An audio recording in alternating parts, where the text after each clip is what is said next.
Hello friends, आप सबका स्वागत है मेरी इस नए वीडियो में, जहां पर हम कंटिन्यू करने वाले हैं हमारा ब्लड का सेक्शन। और अब तक हम 3 सब टॉपिक कवर कर चुके हैं। अभी हम चौथा सब टॉपिक कवर करने वाले, दैट इज प्लेटलेट्स। और उसके बाद फंक्शंस ऑफ ब्लड के साथ हमारा ब्लड का सेक्शन कवर हो जाएगा, राइट।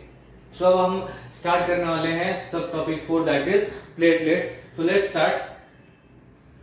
सो देखो यार, अभी जो रेड ब्लड सेल था, प्लाज्मा का टॉपिक था, या व्हाइट ब्लड सेल का टॉपिक था, so as comparatively as per the information required, उसके हिसाब से अगर देखा जाए तो प्लेटलेट्स बहुत ही सिंपल लगेगा। ओके, एज यू नो हमने उसमें 5-6 पॉइंट्स लिए थे, राइट। अब इसमें सिर्फ 3 पॉइंट्स, अभी ये जो चौथा पॉइंट है एक्स्ट्रा पॉइंट है, right. So as comparatively to the red blood cell, white blood cell, plasma, and according to the information that is required, ये थोड़ा सा सिंपल है। एंड दीज पॉइंट्स, जैसे मैं अब तक बोलते हूँ कि जो भी पॉइंट्स हम कवर कर रहे हैं वो basic important and reasonable points, right. So इसमें 3 पॉइंट्स है जो हम आज डिस्कस करना है, तो शुरू करते हैं। सो देखिए, प्लेटलेट्स हैं क्या, पहली बात तो okay, so platelets are the tiny fragments of cells formed in bone marrow। अब यहाँ पर स्पेशल भी लिखा, देखिए, ओके, यहाँ पर स्पेशल भी लिखा है, बट इसको मैं बोला, राइट। सो अब ऐसा क्यों? ओके, अब इसको लिखने के 2 तरीके हैं। अगर आप डीप स्पेसिफिकेशन में जाके लिखना चाहते हैं तो, और आपको डीप स्पेसिफिकेशन का नॉलेज है about the platelets, then you can write this special cell, and after that all the things that are required, right? But as per the information required at this level, so आप 2 तरीकों से इसको लिख सकते हो, that is short method and then second is deep specification method। okay, अब यहाँ पर कैसे लिख सकते हो? they are the tiny fragments of special cells formed in bone marrow। अब यहाँ पर स्पेशल आप लिख सकते हो, स्पेशल वर्ड जो है वो लिख सकते हो, but if you want to write like cells only, that is also valid, right? So यहाँ पर इस तरीके से भी बोला जा सकता है, that is बोन मैरो में कुछ सेल्स बनते हैं जिसका जो फ्रेगमेंट है, जो टाइनी फ्रेगमेंट्स हैं, उन्हें हम प्लेटलेट्स बोलते हैं। ओके, सो स्पेशल सेल्स लिखना चाहते हो या सेल्स लिखना चाहते हो, दोनों ही वैलिड पॉइंट है, इट्स ऑन यू, राइट। सो एक तो डीप स्पेसिफिकेशन में जाके लिखो, ओके, या तो शॉर्ट मेथड में लिखो। ओके, सो प्लेटलेट्स है क्या? बोन मैरो में कुछ सेल्स बनते हैं। ओके, बोन मैरो में कुछ सेल्स बनते हैं जिसके अंदर कुछ टाइनी फ्रेगमेंट्स होते हैं। ओके, उस सेल्स के कुछ टाइनी फ्रेगमेंट्स होते हैं, उन टाइनी फ्रेगमेंट्स को हम क्या बोलते हैं? Platelets. Okay, according to the statement, if you go according to the statement, then there are some cells that are formed in bone marrow which has some tiny fragments, okay, which has some tiny fragment, those tiny fragments are called platelets। Simple सा point है, direct point है कि bone marrow में कुछ sales बन रहे हैं, उनके टाइनी फ्रेगमेंट्स हैं और उनको हम प्लेटलेट्स बुलाते हैं। ओके, अब अगला पॉइंट, इससे रिलेटेड कुछ बात है वो भी हम डिस्कस करेंगे। देखो, दे don't have nuclear. Okay, they do not have nuclear. अब यहाँ पर प्लेटलेट्स की बात चल रही है, जैसे कि हमने देखा था कुछ पिछले सब टॉपिक्स में कि किसी को न्यूक्लियस है, किसी को न्यूक्लिया है और किसी के पास न्यूक्लिया नहीं है, राइट। सो अब यहाँ पर आगे 1 स्टेप फॉरवर्ड हम जाके ये भी पूछ सकते हैं या ये भी लिख सकते हैं कि इनको न्यूक्लिया क्यों नहीं होता, उसके बारे में हम डिस्कस करेंगे। तो पहली बात, जैसे कि मैंने पहले पॉइंट में बोला, 2 तरीके हैं आंसर लिखने, that is short method and deep specification method. Okay, अब पहले पॉइंट में क्या, शॉर्ट मेथड में क्या लिखोगे आप? दैट इज इस तरीके से डायरेक्ट स्ट्रेट फॉरवर्ड आंसर लिख दो, that is they don't have nuclear. Okay, ये भी वैलिड है, but pushing forward the statement, you can write why they don't have nuclei। So most of the time it has been said that maybe because they are not true cells। जो platelets हैं ये true cells नहीं हैं। Okay, they are not true cells, that is why they have nuclei। Okay, so इस तरीके से भी लिखा जा सकता है, इसको हम बोलते हैं डीप स्पेसिफिकेशन मेथड। मतलब डीप स्पेसिफिक्स में जा रहे हो आप उस टॉपिक के अंदर, you are writing that thing, right. Then if you are not confirmed about what you are writing is during the exam, and then you can write like this only, that they don't have nuclei। okay, so इस तरीके से भी लिखा जा सकता है। अभी अब इसमें क्या problem, that is it has been said, okay, मतलब उसको ऐसा नहीं है कि कंफर्म स्टेटमेंट है कि नहीं ऐसा ही है, इसलिए ओके। सो इसको लिखने का भी पैटर्न होता है, हाउ टू प्रेजेंट, ओके, मतलब ऐसा भी लगना चाहिए कि गलत है, ओके, और ऐसा भी नहीं लगना चाहिए मतलब एक तरीके से पूरा स्टेटमेंट ही गलत है, राइट। तो क्या होना चाहिए, एक राइट मेथड में भी लिखा है एंड वो गलत भी नहीं है, इस तरीके से लिखना है। तो यहां पर आप कैसे लिख सकते हो, they don't have nuclei because it can be said that platelets are not true cells, okay. ऐसे पॉइंट्स में क्या करना है, ऐसे कुछ वर्ड्स यूज करने हैं जिससे पॉइंट कंफर्म तो नहीं है बट गलत भी नहीं है, ओके। जैसे maybe, it can be said, okay, maybe because of this they don't have nuclei वगैरह, इस तरीके से लिखना है। So one of the reason that they don't have nuclei, it can be said that they are not true cells, that is why they don't have nuclei, okay। तो दोनों तरीके से लिख सकते हो, दोनों पॉइंट्स वैलिड है, इट इज ऑन अस कि हमें कैसे लिखना है, ओके। सो मैंने दोनों वेज बता दिए आपको कि ऐसे पॉइंट्स को जहां पर एक तरीके से आप कंफर्म नहीं हो एग्जाम टाइम पे कि क्या लिखना है कैसे लिखना है, तो वहां पर may be and it can be said that इस तरीके से भी लिखा जा सकता है, okay. So they don't have nuclei because it can be said that कि जो प्लेटलेट्स हैं वो ट्रू सेल्स नहीं है, ओके। ये पॉइंट समझ में आपको। उसके बाद अब ऐसा भी बोला जाता है कि one of the major work for the platelet is to clot the blood, okay. And very simple example है कि जब भी कोई गिर जाता है या कट लग जाता है, सो वहां पर क्या होता है, कुछ ही दिनों के बाद वहां पर एक ब्लड क्लॉट दिखता है। अब वो किस तरीके से, वो भी बात करेंगे। सो ब्लीडिंग होता है, right. For example when a child is playing and he falls down due to some reason, तो कहीं ना कहीं तो चोट लगेगी, तो जहां चोट लगती है वहां पर ब्लीडिंग स्टार्ट हो जाती है एंड ऑब्वियसली चीज है वो ब्लीडिंग रोकते हैं। एंड उसके बाद प्लेटलेट्स का काम शुरू होता है, वो इंटरनली ब्लड को क्लॉट करने लगते हैं and result you can see a brown clot, okay. In most of the cases you can सी एक ब्राउन कवर हो जाता है उसके ऊपर जहां पर चोट लगी, एज अ रिजल्ट वहां पर कवर बिट जाता है, राइट। उससे होगा क्या, उससे ये होगा कि आगे ब्लड नहीं आएगा, ओके, आगे ब्लीडिंग नहीं होगी। यहाँ पर दिया गया है when cut starts bleeding then it helps to clot the blood due to which further bleeding stops. यहाँ पर मोटिव क्या है, ब्लड क्लॉट करने का, जिससे आगे ब्लड ब्लीडिंग ना हो, ओके, ब्लड फ्लो आगे ना हो, in a sense what, bleeding ना हो in a sense, right. So point समझ में आ रहा है आपको, that is one of the reason it is said that one of the major function of platelets is to clot the blood in the cut। अब यहाँ पर cut का एग्जांपल दिया है, राइट।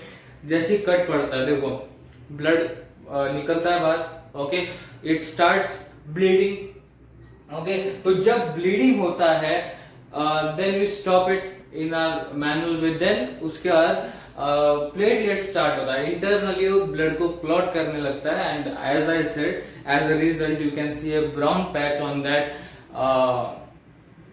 हाँ मींस जहां पर आपको लगा है, राइट, जहां पर आपको लगा है वहां पर आपको एक ब्राउन पैच दिखेगा as a result of blood clot, जो प्लेटलेट्स अंदर ही अंदर इंटरनल तरीके से करते रहते हैं, राइट। सो ये 3 पॉइंट समझ में आए, ओके, ये 3 पॉइंट समझ में आए। इन 2 पॉइंट्स में हमने डिस्कस किया कि there are two ways, that is one is a short way to write, means that is direct way to write, and second is deep specification method, that is आप थोड़ा सा डीप जाओ, उसको specify करो किस तरीके से क्या है, और उस पॉइंट को एक तरीके से आपको स्पेसिफाई करना है कि जो भी बोला गया है वो राइट है, राइट। सो यहाँ पर बताने की कोशिश क्या चल रही है, ऐसे कुछ वर्ड्स यूज करने हैं कि वो एक तरीके से ऐसा लगना चाहिए कि सही तरीके से डिलीवर किया, राइट।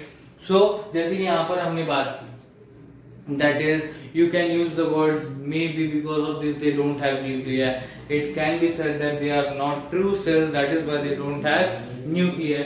तो इस तरीके के वर्ड्स यहाँ पर यूज करने हैं, ओके। सो जो प्लेटलेट्स है वो टाइनी फ्रेगमेंट्स हैं सेल्स के जो बोन मैरो में फॉर्म करते हैं, उनके अंदर न्यूक्लियाई नहीं होते। And one of the major function of that is platelets is that to clot the blood. Okay, to clot the blood. अभी वो क्लॉटिंग कैसे होता है, पूरा क्लॉटिंग का प्रोसेस कैसा है, वो इंटरनली वर्क कैसे करता है, ये सारी बातें हमने की। उसका रिजल्ट एज अ रिजल्ट वो क्या दिखता है, कैसे दिखता है, वो सारी बातें हमने की।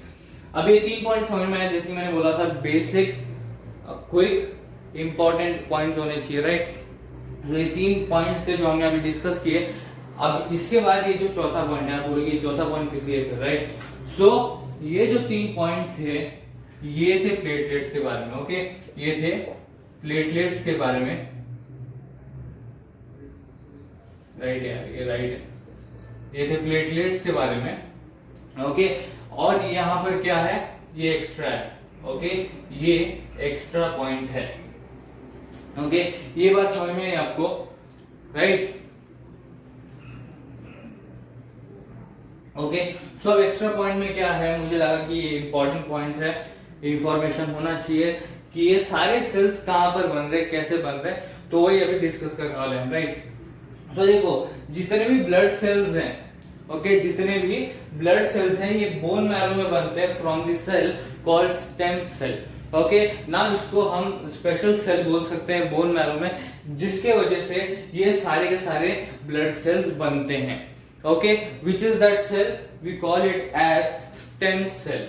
Okay, stem cell. अब ये स्टेम सेल क्या है पहले पढ़ लेता हूं, उसके बाद देखते हैं उसके बाद एक्सप्लेनेशन की तरफ बढ़ेंगे।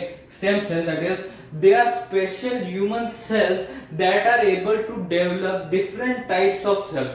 Okay, now this can range from muscle cells to brain cells. Okay, तो देखो ये जो स्टेम सेल्स हैं ये कुछ ऐसे ह्यूमन सेल्स हैं, स्पेशल ह्यूमन सेल्स हैं जो केपेबल हैं, जो मतलब which are capable to develop or to make different type of cells. मतलब आप उसमें सारे सेल्स आ जाते हैं, जैसे नर्व सेल हो गया, मसल सेल हो गया, ब्रेन सेल हो गया, वो सारे cells. Okay, so almost all the different types of cells are made or developed through a special cell in the bone marrow called stem cell. Okay, so देखो stem cell क्या है, recall कर लेते हैं एक बार। That is stem cell is a special human cell which is capable और which is able to develop the different types of cells. अभी कहां से कहां तक रेंज, मतलब एक तरीके से क्या बताया उन्होंने, this can range from muscle cells to brain cells. मतलब वो बताने की कोशिश कर रहे हैं, ये पॉइंट बताने की कोशिश क्या कर रहा है, दैट इज लगभग सारे ही सेल ये जो स्टेम सेल है बना लेता है, डेवलप कर लेता है। जैसे मसल सेल हो गया, नर्व सेल हो गया, ब्रेन सेल हो गया, बाकी के सारे सेल्स हैं। So almost all cells are developed through a special cell in bone marrow called stem cell.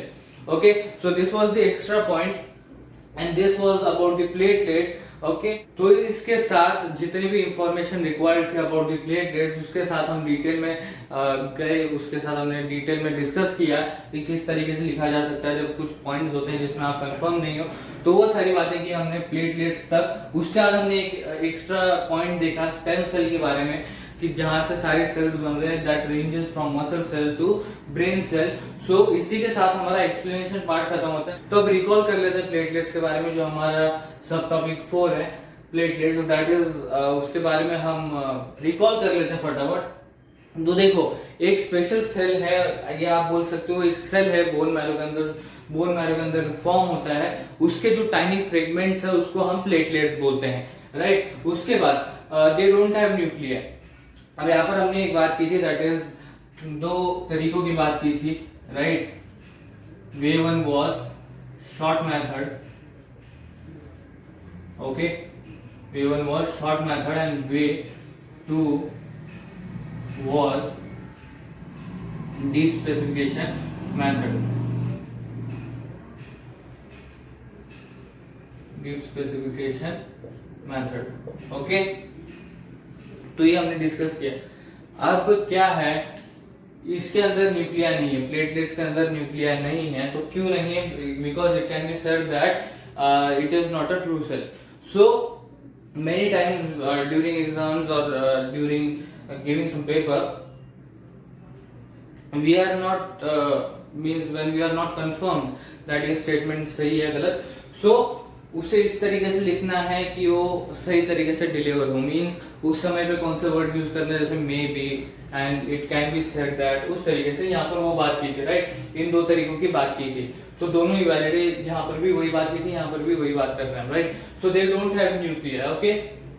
उसके बाद जो तीसरा था, that is it has been said that one of the major work for platelet is to clot the blood, okay, so they help in clotting of blood in cut, मतलब जब cut पड़ जाता है, वो एग्जांपल दिया मैंने आपको, right. जब कट पड़ जाता है सो ब्लीडिंग स्टार्ट हो जाती है, स्टार्ट्स ब्लीडिंग, है ना।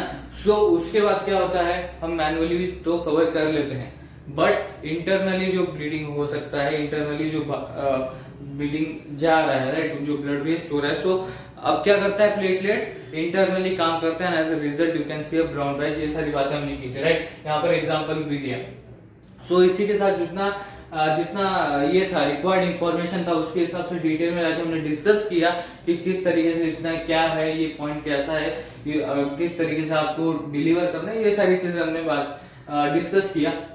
अब इसके बाद ये प्लेटलेट्स के बारे में था, अभी एक्स्ट्रा पॉइंट था हमारा, राइट। सो ये एक तरीके से इंपॉर्टेंट भी है और इसकी जानकारी होनी ही चाहिए, राइट। सो क्या है, जितने भी ब्लड सेल्स हैं, ओके, जितने भी ब्लड सेल्स हैं, वो बोन मैरो में एक स्पेशल सेल होता है जिसको हम स्टेम सेल बोलते हैं, और यही स्टेम सेल क्या करता है, जितने भी almost all the blood cells are developed by the stem cells, जो बोन मैरो में होता है, राइट।